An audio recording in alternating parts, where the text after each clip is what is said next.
Je connais, en vrai, moi, des marketeurs que je connais personne qui arrive vraiment à sortir des big ideas Et en après, marketing.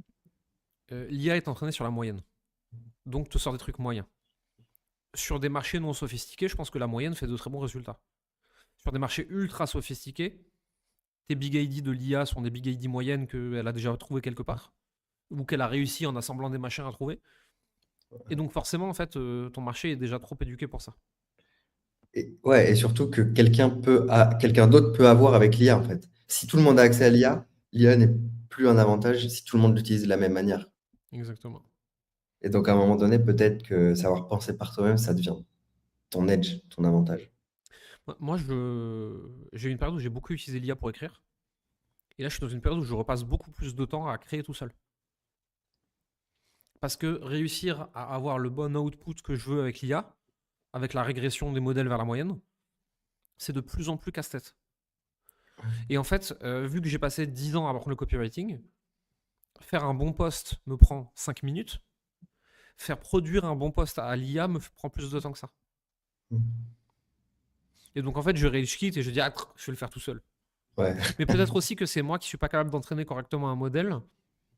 Et c'est comme, au lieu de déléguer une tâche et de la processer intelligemment, je vais continuer à le faire tout seul. Et donc en fait, j'ai pas d'edge sur mon temps. Ouais. C'est possible Et aussi.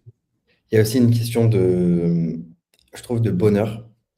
Ouais, là, on n'est plus dans la performance business, mais je pense que ça peut avoir un lien quand même, dans le sens où, par exemple, la dernière fois, je te disais, j'ai réfléchi à la big idea, j'ai réfléchi à comment la prochaine conférence, on allait la faire, tu vois, et je me suis pas servi de l'IA, j'ai pris un papier, un stylo à l'ancienne.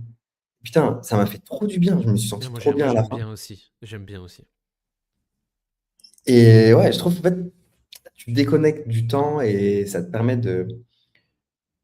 t'as l'impression de produire un truc plus qualitatif que si tu l'avais fait avec l'IA. Après, l'IA, en plus, quand tu fais des trucs avec l'IA et tout, tu es en mode, tu bombardes et tout, tu réfléchis plus, tu fais du ping-pong.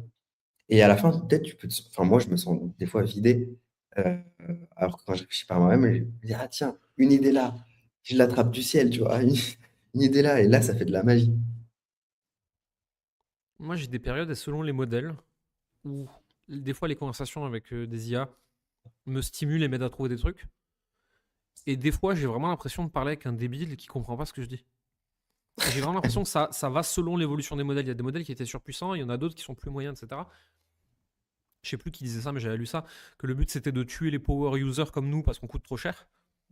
Et donc en fait, l'IA fait des trucs pour monsieur et madame tout le monde, mais pour les gens qui poussent le truc beaucoup plus loin, il faudrait faire de l'API, ça coûte beaucoup plus cher, etc. Mais du coup, en fait, nous, avec juste le chatbot d'entrée, on n'arrive plus à avoir ce qu'on veut, en fait. Mais encore une Ouais. fois, tout ce que je dis là, c'est une interprétation personnelle et peut-être que juste je suis pas assez bon. Hein. Je sais rien, c'est possible. Oui, bah, de toute façon, les prompt engineers nous diraient qu'on n'est pas assez bon.